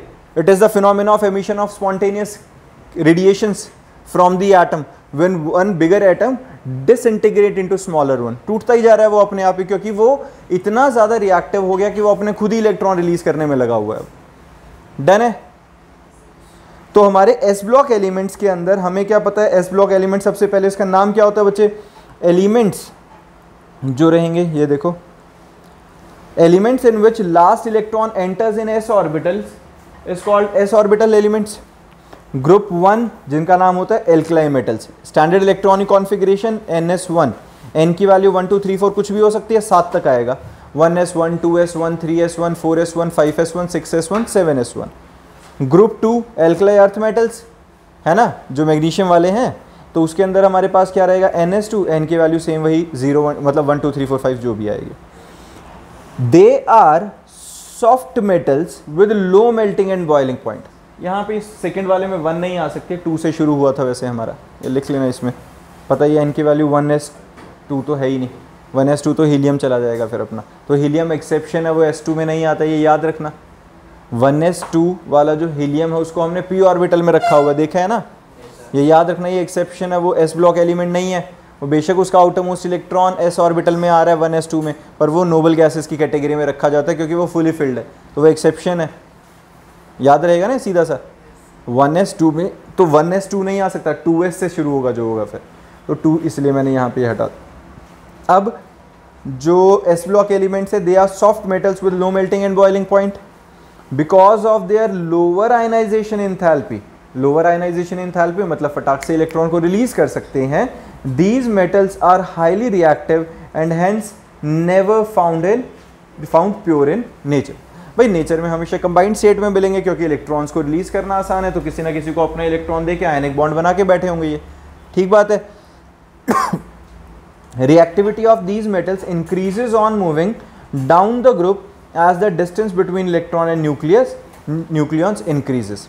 जैसे जैसे नीचे की तरफ आते आते जो मैं बात कर रहा था कि साइज बढ़ता जाएगा, डिस्टेंस इंक्रीज होता जाएगा, डिस्टेंस इंक्रीज होगा, आयनाइजेशन एनर्जी कम होगी, रिएक्टिविटी इंक्रीज करती जाएगी। क्लियर है ये बात? चलो ये वाला पार्ट मैं ऑलरेडी तुम्हें समझा चुका हूँ किस तरीके से इलेक्ट्रॉन रिलीज होंगे। स्टेबिलिटी के लिए मेटल क्या करेगा? इलेक्ट्रॉन रिलीज करेगा।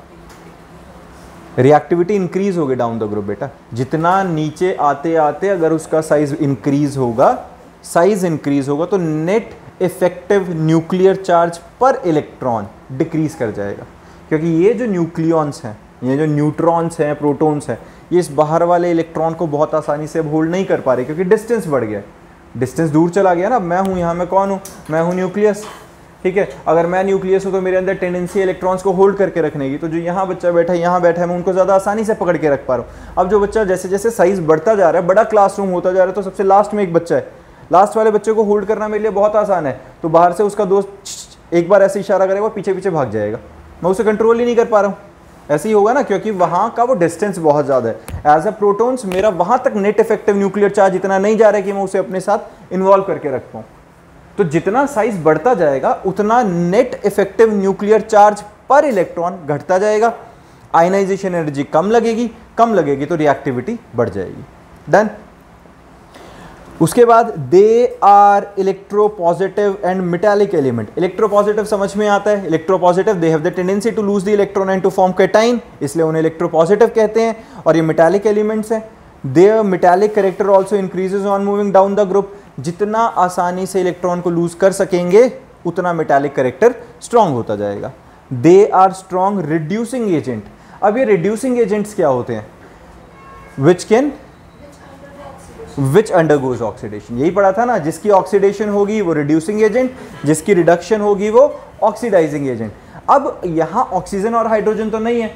हमने 10th क्लास में, देखो मैंने 10th में पीरियोडिक टेबल, अगर मतलब रिडॉक्स रिएक्शन वाला पार्ट है, वो जो पहला अपना चैप्टर होता था केमिकल रिएक्शन एंड इक्वेशंस वाला, उसमें लास्ट वाला पार्ट होता था ऑक्सीडेशन एंड रिडक्शन, जिसको रिडॉक्स रिएक्शन के नाम से हम केमिस्ट्री में +1 में पूरा डिटेल में भी पढ़ेंगे। तो उसके अंदर जितना तुमने पढ़ा था वहाँ क्या पढ़ा था कि अगर कोई एटम ऑक्सीजन को एक्सेप्ट करता है, हाइड्रोजन को रिलीज करता है तो ऑक्सीडेशन, ऑक्सीजन को रिलीज करता है, हाइड्रोजन को एक्सेप्ट करता है तो रिडक्शन। लेकिन इसी के साथ मैंने पिछले साल एक डेफिनेशन और लिखवाई होगी, उसमें मैंने था कि अगर किसी भी इलेक्ट्रोनेगेटिव एलिमेंट को एक्सेप्ट करता है तो उसकी ऑक्सीडेशन, और हाईली इलेक्ट्रोनेगेटिव एलिमेंट को रिलीज करता है तो उसकी रिडक्शन, क्योंकि ऑक्सीजन इलेक्ट्रोनेगेटिव एलिमेंट ही था। इसके अलावा एक और डेफिनेशन होती है, if any of the element releases electrons, तो उस पर पॉजिटिव चार्ज बढ़ जाता है, उसका ऑक्सीडेशन नंबर पॉजिटिव आ जाता है, तो उसकी ऑक्सीडेशन हो जाती है। अगर कोई भी एलिमेंट अपने पास से इलेक्ट्रॉन रिलीज करेगा तो उसकी क्या होती है? ऑक्सीडेशन। और जो इलेक्ट्रॉन्स को एक्सेप्ट करेगा उसकी क्या होगी? रिडक्शन। अब जिसकी ऑक्सीडेशन हो रही है, मतलब वो अपने इलेक्ट्रॉन छोड़ रहा है तो सामने वाले को इलेक्ट्रॉन दे रहा है, तो उसकी क्या करा रहा है? रिडक्शन। तो जिसकी ऑक्सीडेशन हो रही है वो दूसरे को रिड्यूस करा रहा है, इसलिए खुद क्या हुआ? रिड्यूसिंग एजेंट हुआ कि नहीं? तो मेटल्स हैं भाई, मेटल तो हमेशा इलेक्ट्रॉन रिलीज करेंगे, being electropositive in nature, they have the tendency to release electrons and thereby they are electropositive and hence they will act as reducing agent, strong reducing agent रहेंगे। Electropositive क्या होते हैं बेटा? Electropositive का मतलब हुआ element which have the tendency to release electrons, release electron to form cation, that is electropositive. ठीक है। Electronegative something which have the tendency to accept electron to form anion, anion मतलब नेगेटिव, तो electronegative आ जाते हैं। Clear है ये बात सबको? इसके बाद आता है हमारे पास they are strong reducing agent. ठीक है। Alkaline metals like potassium, rubidium and caesium are used in photoelectric cells due to their low ionisation enthalpy. देखो फोटो इलेक्ट्रिक सेल्स क्या होते हैं भाई? जैसे ही रोशनी पड़े और ये इलेक्ट्रिसिटी प्रोड्यूस करना शुरू कर दे। फोटो इलेक्ट्रिक, फोटो का मतलब होता है लाइट, इलेक्ट्रिक मतलब जो इलेक्ट्रॉन्स जनरेट करेंगे, तो something which can generate electrons in the presence of lights will be used in photoelectric sales. अब फोटो इलेक्ट्रिक सेल का तो काम ही ये है ना कि ऊपर से थोड़ी सी भी रोशनी आके पड़े और ये इलेक्ट्रिसिटी कंडक्ट कराना शुरू कर दें, तो हमें ऐसी ही चीज़ें चाहिए ना जो थोड़ी सी भी रोशनी आते ही इलेक्ट्रॉन्स को रिलीज कर दें। तो पोटेशियम, रुबिडियम, सीजियम, ये सारे क्या हैं? ये बहुत आसानी से इलेक्ट्रॉन रिलीज कर देते हैं, इसलिए इनको फोटो इलेक्ट्रिक सेल में हम यूज़ कर लेते हैं। सिंपल बात है, लो आयनाइजेशन एनर्जी होने की वजह से। फिर आते हैं बच्चे हमारे पास पी ब्लॉक एलिमेंट। अब पी ब्लॉक एलिमेंट में क्या होता है? पी ब्लॉक में element in which the last electron enters in P orbital, सीधी सी बात है, पी ब्लॉक एलिमेंट हो जाएगा वो। P block can accommodate a maximum of 6 electron, thus 6 groups.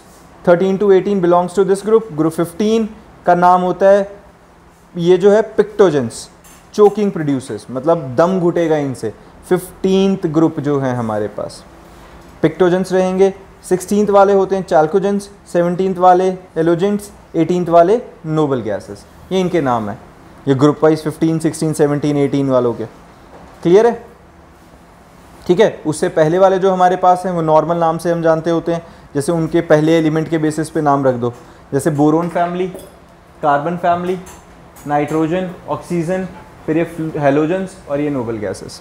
ठीक है। तो ये हमारे चाल्कोजेंस से जो मतलब हमारा चोकिंग एलिमेंट्स है, ये वाले हमारे हेलोजेंस आ गए, ये हमारे नोबल गैसेस आ गए, नाइट्रोजन फैमिली, कार्बन फैमिली और बोरोन फैमिली। क्लियर है ये? उसके बाद आता है हमारे पास बचा in general they are generally non metal but some metal and metalloids are present. ये अपने को पता है पी ब्लॉक के अंदर, अगर तुम पीरियोडिक टेबल को ध्यान से देखोगे तो हमें यहाँ पे पता है कि ज़्यादातर तो सारे नॉन मेटल ही हैं इधर के, जितने भी नॉन मेटल हैं वो पी ब्लॉक में ही समाये हुए हैं। अदरवाइज हमें पता है कि मेजॉरिटी ऑफ 118 एलिमेंट में से 80% से ज़्यादा तो मेटल्स ही हैं, तो जो भी नॉन मेटल है वो सारे पी ब्लॉक के आसपास ही हैं। और पी ब्लॉक में से कुछ पार्ट हैं जो ये हमारे मेटलॉइड्स हैं। बाकी ये वाले हैं, ये मेटल्स हैं, ये मेटलॉइड्स हैं और ये सारे नॉन मेटल हैं। तो मेटलॉइड्स क्या होते हैं? Which have the tendency to act as a metal as well as a non metal, यही होते हैं ना मेटलॉइड्स। तो हमारे पास पी ब्लॉक के अंदर ज़्यादातर नॉन मेटल्स हैं, बट कुछ मेटल्स और मेटलॉइड भी प्रेजेंट है। क्लियर है बच्चा ये? तो they are generally non metals but some metals and metalloids are present and the non metallic character increases from left to right along a period. जब मैं लेफ्ट टू राइट जाता जाऊंगा, लेफ्ट में सबसे ज़्यादा क्या होते हैं? मेटल्स। राइट में आते जाओ क्या बनते जाएंगे? Non metals. लेफ्ट में क्या है? जो भी जिनकी वैलेंसी 1 है, 2 है, फिर 3, 4, 5, 6। अब 3, 4 आते आते इलेक्ट्रॉन्स को एक्सेप्ट करने की टेंडेंसी बढ़ने लगी। 5 वाला तो पक्का ही एक्सेप्ट करेगा, 6 वाला बहुत स्ट्रांगली करेगा, 7 वाला तो बिल्कुल ही एग्रेसिव नेचर के साथ इलेक्ट्रॉन्स को एक्सेप्ट करेगा। चलो तो देखो हमारे पास क्या बचा। जनरली जो ये हमारे पी ब्लॉक्स होते हैं ये क्या होते हैं? हमारे पास नॉन मेटल्स हैं और नॉन मेटल्स में कुछ पार्ट होता है जो थोड़ा बहुत मेटलॉइड्स का और मेटल्स का है, ठीक है।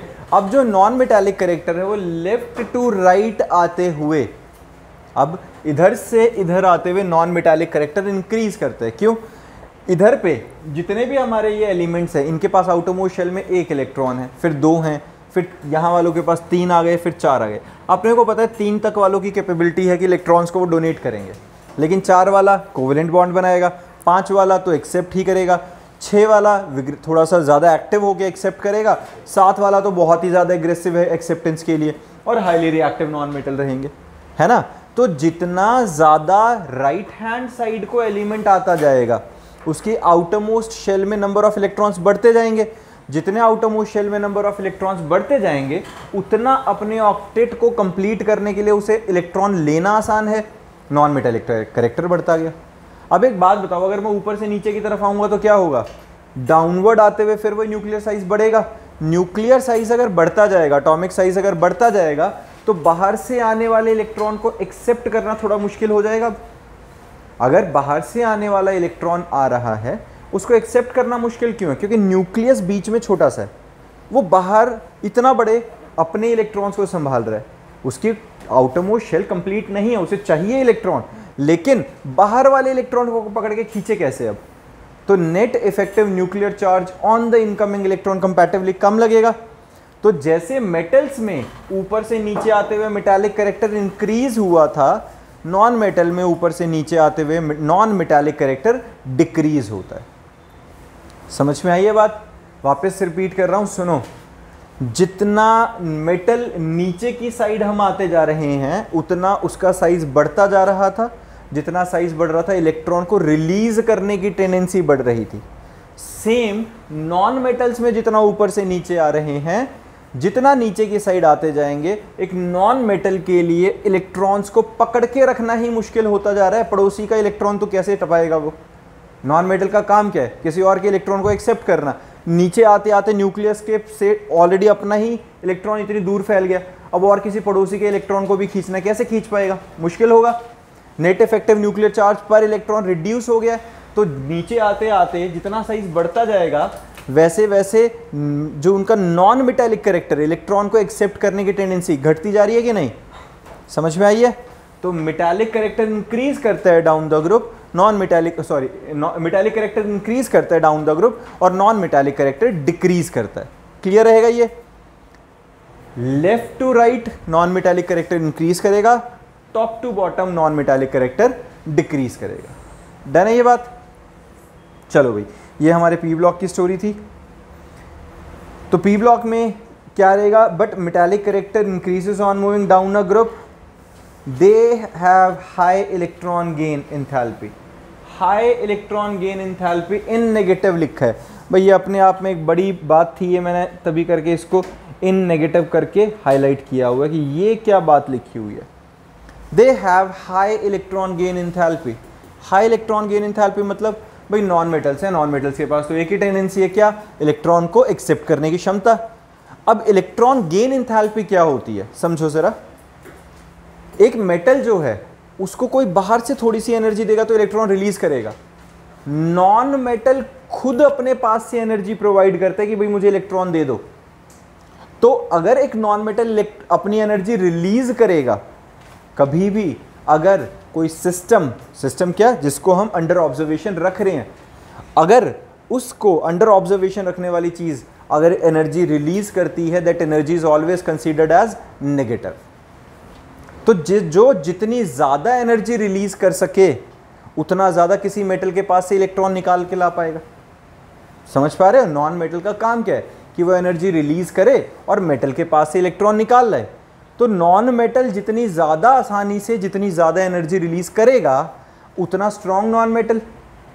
तो जितनी नेगेटिव में इलेक्ट्रॉन गेन एंथैल्पी होगी उतना स्ट्रॉन्ग नॉन मेटल रहेगा। ठीक है, तो they have high electron gain enthalpy negative में। ठीक है ना, क्योंकि एनर्जी रिलीज कर रहा है and released energy is always considered as negative. Done है, तो इलेक्ट्रॉन गेन एंथैल्पी इनकी हाई रहती है। फिर है their oxidizing character increases on moving from left to right along the period and reducing character increases from top to bottom। Same कहानी भाई, oxidising character जो है वो इंक्रीज करता है on moving from left to right. Oxidising character मतलब खुद oxidise होने की क्षमता। क्या लिखा है? Their oxidising character increases on moving from left to right. Left to right जैसे जैसे आएंगे तो ऑक्सीडाइजिंग करेक्टर इंक्रीज करेगा एंड जो रिड्यूसिंग करेक्टर होगा वो इंक्रीज करेगा टॉप टू बॉटम। ये रिड्यूसिंग करेक्टर बेसिकली एजेंट की तरह एक्ट करने के लिए लिखा हुआ है कि ऑक्सीडाइजिंग एजेंट की तरह लेफ्ट टू राइट आते हुए क्या करेगा, उनका जो करेक्टर होगा वो इंक्रीज करेगा और टॉप टू बॉटम आते हुए उनका जो रिड्यूसिंग करेक्टर रहेगा वो भी इंक्रीज करेगा। फिर आता है हमारे पास डी ब्लॉक एलिमेंट। अब डी ब्लॉक एलिमेंट्स में क्या होता है बच्चा, इनको ट्रांजिशन एलिमेंट्स भी कहा जाता है। डी ब्लॉक एलिमेंट्स का दूसरा नाम क्या होता है? Transition elements. Elements in which last electron enters in one of the inner D orbital. अब इनर डी ऑर्बिटल क्यों कहा जा रहा है? एक्चुअल में तो डी ऑर्बिटल ही है, वो कुछ अलग नहीं है। इनर डी ऑर्बिटल क्यों कहा जाता है? क्योंकि हमने देखा था भाई poor shielding and screening effect का असर देखा था, n+l रूल हमने पढ़ा है। उस रूल के अकॉर्डिंगली क्या था बच्चा, हमने क्या देखा था जब 1s2 2s2 2p6 3s2 3p6 4s2 3d10 ऐसा आया था, पहले 4s आ गया था, पहले 4s आया था, मतलब आना 4s बाद में चाहिए था, पहले 3d होना चाहिए था। तो इलेक्ट्रॉनिक कॉन्फ़िगरेशन में पहले इलेक्ट्रॉन 4s में भरे जाते हैं, निकाले भी पहले 4s से जाते हैं। तो आउटर मोस्ट शेल टेक्निकली तो 4s है, लेकिन हमें पता है इलेक्ट्रॉन्स भरने के नाम पे ये पहले आ जाता है। n+l रूल ने यही कहा था। इसी वजह से 3d वालों को हम क्या कहेंगे? Inner d orbitals. समझ में आई? इनको इनर डी ऑर्बिटल्स कहेंगे क्योंकि 3d में इलेक्ट्रॉन्स भरने से पहले 4s के इलेक्ट्रॉन्स भर दिए जाते हैं। तो इसीलिए हम इनको क्या कहते हैं? डी ब्लॉक एलिमेंट्स को मेनली इनर डी ऑर्बिटल्स। ठीक है, अंदर वाले d orbitals. Outermost shell तो हमेशा एस वाली होगी ना, इनसे पहले बाहर वाली, तो इनको हम क्या कह देते हैं कि ये हमारे पास इनर डी ऑर्बिटल्स है। डन है।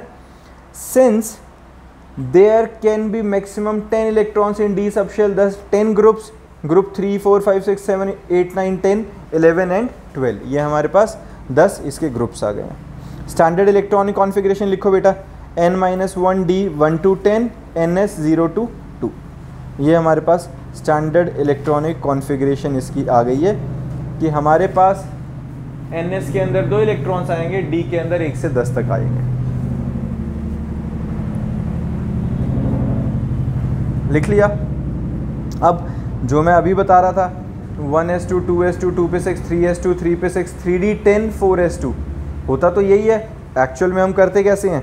हमें पता है 4s वाले को पहले भरा जाता है, 4s और 3d 0 होता है ना, पर एक्चुअल में होना ऐसा चाहिए, पर वो पुअर शील्डिंग और स्क्रीनिंग इफेक्ट या s ऑर्बिटल के क्लोज आने की वजह से n+l रूल की वजह से होता है कि नहीं ऐसे। तो हमारे पास n-1, ये देखो 4 से 1 कम, n-1 3, ये वाला जो आया अपने पास, ये क्या आ गया? ये इनर डी ऑर्बिटल बना के नहीं। ठीक है। They have high melting and boiling point, सारे के सारे मेटल्स हैं, strong metals, high melting and boiling point. Most of them form coloured ions because of presence of partially filled d orbital. अब यहाँ एक ना वर्ड है ये partially filled d orbital, actual में ये ना अब तो +2 के सिलेबस से भी पी ब्लॉक तो हटा दिया है, डी ब्लॉक अभी भी है, डी एंड एफ ब्लॉक अभी 12th के फिजिक्स अपने केमिस्ट्री के अंदर है, जहाँ हम बहुत डेप्थ में पढ़ेंगे इन्हें। यहाँ एक वर्ड है डी ट्रांजिशन या डी ऑर्बिटल कलर्ड कंपाउंड्स क्यों होते हैं। एक्चुअल में क्या होता है ना, देखो हमने स्ट्रक्चर ऑफ एटम में एमिशन स्पेक्ट्रा और एब्जॉर्प्शन स्पेक्ट्रा पढ़ा था। क्या था भाई, मैं किसी चीज़ को एनर्जी दूं, वो एनर्जी एब्जॉर्ब करे पर टिका के ना रख पाए, उस एनर्जी की वजह से इलेक्ट्रॉन एक्साइटेड तो होगा बट वो वापस एनर्जी रिलीज़ करके जब अपनी ग्राउंड स्टेट पे आएगा तो उस रिलीज्ड एनर्जी को जब हम स्पेक्ट्रम पे देखेंगे तो कलर दिखेंगे हमें। यही होता था ना एब्जॉर्प्शन या emission spectra. Specifically emission spectra में क्या था, कहीं से एनर्जी आती है, आने वाला जो सिस्टम है हमारा, जो भी मतलब जो मेटल है, नॉन मेटल है, एलिमेंट है, जो भी कंपाउंड है, वो उस एनर्जी को एब्जॉर्ब करता है जिसकी वजह से उसके इलेक्ट्रॉन्स एक्साइटेड होते हैं और वापस से एनर्जी रिलीज़ करते हैं। वापस से जब वो रिलीज़ करते हैं ग्राउंड स्टेट पे आने के लिए, वो रिलीज एनर्जी हमें कलर्स की फॉर्म में दिखती है, तो कलर्ड दिखता है। तो यहाँ डी ट्रांजिशन हो रहा होता है। डी ट्रांजिशन कैसे, डी ऑर्बिटल के 5 ऑर्बिटल्स हैं, डी के 5 ऑर्बिटल, पाँचों ऑर्बिटल्स की थोड़ी बहुत ऊपर नीचे एनर्जी। अब with in these 5 D orbital electron jump करेगा अलग अलग शेल में, अलग अलग शेल में जंप करेगा तो ट्रांजिशंस करेगा। ट्रांजिशंस मतलब अलग अलग एनर्जी एब्जॉर्ब करेगा, एमिट करेगा, एब्जॉर्ब करेगा, एमिट करेगा। तो उस एमिशन और एब्जॉर्प्शन के टाइम पे वो कलर्स वो करने लग जाते हैं, दिखने लग जाते हैं उसमें से, और वो कलर कंपाउंड फॉर्म करता है। तो मेन डी ट्रांजिशन होता है और इसीलिए इनको ट्रांजिशन एलिमेंट भी कह रहे हैं। एक और इसको ट्रांजिशन एलिमेंट क्यों कहते हैं, क्योंकि एस और पी के बीच में लाया करता है। एस और पी ऑर्बिटल के बीच के ट्रांजिशन स्टेट्स यही हैंडल करता होता है। तो मेनली जो ये कलर कंपाउंड होंगे वो क्यों होंगे, they most of them form coloured ions because of the presence of partially filled d orbital. वो पार्शियली फिल्ड होगा तभी डी ट्रांजिशन हो पाएगा, जगह होगी खाली, इलेक्ट्रॉन इधर से उधर कूदी मारेगा तो वो कलर रखेगा। फिर आता है they generally exhibit variable valency because of the 3d and 4s orbitals of d transition comparable energies and take part in bonding. तो वेरिएबल वैलेंसी का मतलब वही हाइब्रिडाइजेशन स्टेट अलग अलग तरीके की पोजेस कर सकते हैं। एस वाला डी वाले आपस में मिलके अलग अलग तरीके की हाइब्रिडाइजेशन स्टेट्स, अलग अलग तरीके की ऑक्सीडेशन स्टेट ये प्रोवाइड करवा सकते हैं। दे जनरली शो पैरामैग्नेटिज्म। अब ये पैरामैग्नेटिज्म क्या होता है भाई, अगर किसी के पास भी अनपेयर्ड इलेक्ट्रॉन्स हैं तो वो पैरामैग्नेटिक कैरेक्टर पोजेस करेगा, अगर अनपेयर्ड इलेक्ट्रॉन्स नहीं है तो डायमैग्नेटिक होता है। तो इसमें तो 10 इलेक्ट्रॉन्स भरे जाने हैं। डी ऑर्बिटल के 5 ऑर्बिटल हैं, 1 2 3 4 5 जब तक नहीं हुए तब तक पेयरिंग शुरू नहीं हुई, तो सारे 5 अनपेयर्ड है। छठा आया तो भी 4 अनपेयर्ड है, 7वां आया तो भी अनपेयर्ड है, 8वां आया तो भी, जब तक पूरे 10 नहीं भरे जाएंगे अनपेयर्ड रहेगा। तो अल्टीमेटली सिर्फ जिनकी जो जिंक वाली फैमिली है, जिंक का एटॉमिक नंबर 30 है, जिंक वाली फैमिली को अगर हम हटा दें, बाकी सारों के पास अनपेयर्ड इलेक्ट्रॉन्स हैं। जिनके पास अनपेयर्ड इलेक्ट्रॉन्स हैं वो क्या होंगे, सारे के सारे पैरामैग्नेटिक कैरेक्टर पोजेस करेंगे। तो they generally show paramagnetism because of the presence of unpaired electrons in d orbital. Higher the number of unpaired electron more is the paramagnetism. Clear है, जितने ज़्यादा अनपेयर्ड इलेक्ट्रॉन्स उतना ज़्यादा पैरामैग्नेटिक कैरेक्टर। हाँ जी, देखो बच्चे, तो ये पैरामैग्नेटिक कैरेक्टर के बाद आता है they are used as catalyst. Catalyst basically क्या होते हैं, वो जो रिएक्शन को फास्ट करते हैं विदाउट गेटिंग यूज देमसेल्फ। वो ऐसा नहीं है कि उसके अंदर खुद ही लास्ट में कुछ बन के निकल जाएंगे, वो सिर्फ एक इंटरमीडिएट ट्रांजिशन स्टेट प्रोवाइड करते हैं रिएक्टेंट्स को। भाई आओ बीच में मेरे सरफेस पे एब्जॉर्ब हो के वहीं रिएक्ट करो, प्रोडक्ट बनाओ और चलते बनो। तो वो एब्जॉर्ब कराने के लिए उनकी बीच में कुछ ऐसी स्टेट अवेलेबल होनी चाहिए। अब वही वेरिएबल ऑक्सीडेशन स्टेट है, तो अलग अलग ऑक्सीडेशन स्टेट के हिसाब से वो अलग अलग रिएक्टेंट्स को रिएक्टिव स्पेस देंगे, वहाँ रिएक्ट करवाएंगे, प्रोडक्ट बनाएंगे और निकाल देंगे। तो जो डी ब्लॉक एलिमेंट्स हैं they are used as catalyst because of their variable valency and partially filled d orbital. अब इसमें है zinc, cadmium and mercury. Zinc, cadmium and mercury because of the presence of completely filled d orbital. क्योंकि zinc, cadmium और mercury में क्या होता है, D10, D10, D10, तीनों के अंदर D के 10 इलेक्ट्रॉन्स भरे हुए हैं। तो ये डी ऑर्बिटल तो है, they do not exhibit most of the properties of transition elements, hence these are not considered as typical transition element. क्यों भाई, ट्रांजिशन एलिमेंट तब था ना जब डी इलेक्ट्रॉन खुद ही मार सके यहाँ वहाँ या जब पार्शियली फिल्ड हो। फुली फिल्ड में तो कुछ हो ही नहीं सकता जब वो, हाँ जी, ट्रांजिशन एलिमेंट डी ब्लॉक का दूसरा नाम था बेटा। ट्रांजिशन एलिमेंट्स को हमने क्या कहा था, that d block elements are also known as transition elements since they have partially filled d orbital. लेकिन जिंक हो गया, कैडमियम हो गया, मरकरी हो गया, ये पार्शियली फिल्ड है ही नहीं, तो फुली फिल्ड है। फुली फिल्ड है तो ट्रांजिशन हो नहीं रहा, ट्रांजिशन हो नहीं रहा है, तो इसकी वजह से उनको हम क्या कहेंगे कि वो डी ब्लॉक एलिमेंट्स तो हैं पर वो ट्रांजिशन एलिमेंट्स नहीं है, और वो ट्रांजिशन एलिमेंट्स वाली प्रॉपर्टीज भी पोजेस नहीं करेंगे। डन है। Typical transition elements have partially filled d orbital, ठीक है, in any of their oxidation state. फिर आता है बच्चे हमारे पास एफ ब्लॉक एलिमेंट। भाई एफ ब्लॉक क्या रहेगा? The F block elements inner transition elements, इनका दूसरा नाम क्या है? Inner transition elements. The element in which the last electron enters in F orbital और anti penultimate shell is called f block element. Anti penultimate के लिए क्या हुआ? Second last element, second last shell के लिए बात कर रहे हैं, सेकेंड टू सेकेंड, बल्कि सेकेंड भी नहीं, थर्ड लास्ट हुई। लास्ट में एस ब्लॉक आता था, फिर डी आएगा इसमें, फिर उससे पहले वाले में एफ आता है। जैसे इलेक्ट्रॉनिक कॉन्फ़िगरेशन लिखेंगे ना, 1s2 2s2 2p6 3s2 3p6 4s2 3d10, 4s आ गया, 3d आ गया, 4s के बाद 4p आएगा, 4p के बाद क्या आएगा? 4p के बाद 6s आएगा, 5d आएगा, तब जाके कहीं 4f में इलेक्ट्रॉन्स डलेंगे। 6s पहुंच चुका है, अब जाके 4f है, तो 6 फिर 5 और फिर 4, तो ये एक होती है लास्ट, फिर एक सेकेंड लास्ट जिसे पेनल्टीमेट कहते हैं, फिर एंटी पेनल्टीमेट जो थर्ड लास्ट होती है। तो थर्ड लास्ट में एफ ऑर्बिटल भरा जाता है, इसलिए एंटी पेनल्टीमेट शेल कहा जाता है। क्लियर है ये बात? तो these are also called inner transition element because of the filling of inner penultimate or anti-penultimate shell by the last electrons. This block contains two series of elements called 4f and 5f series. Each contains 58 से 71 वाले जो होते हैं lengthenoids, 4f रहेंगे जो, और electronic configuration देखो 4f 1 to 14, 5d 0 to 1, 6s2। वो समझ में आया जो 15 वाला मैं बोल रहा था कि 15 क्यों आ रहा है? यहाँ देखो एक इलेक्ट्रॉन डी वाला आएगा ही आएगा इसमें, 6s2 अलग है, मेन इनके रह गए हमारे 1 to 14, और एक ये डी वाला बीच में गिन के हम उसे 15 टोटल गिन रहे होते हैं उसमें। और हमारे पास देखो सिलेरियम से 58 से 71 है, वहाँ पे हमने जो रखा हुआ है एक देखो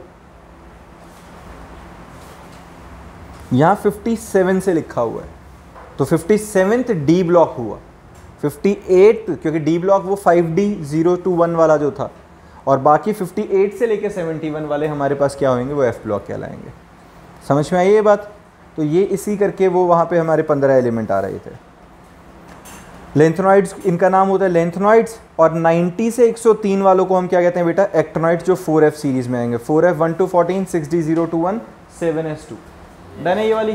स्टैंडर्ड इलेक्ट्रॉनिक कॉन्फ़िगरेशन लिखो बच्चे इसकी, ये क्या रहेगी? n-2 f 1 to 14 हमारे पास एफ ब्लॉक एलिमेंट्स की रहेगी। Standard electronic configuration n last, n-1 second last, n-2 anti penultimate जो थर्ड लास्ट रहेगी उसके लिए।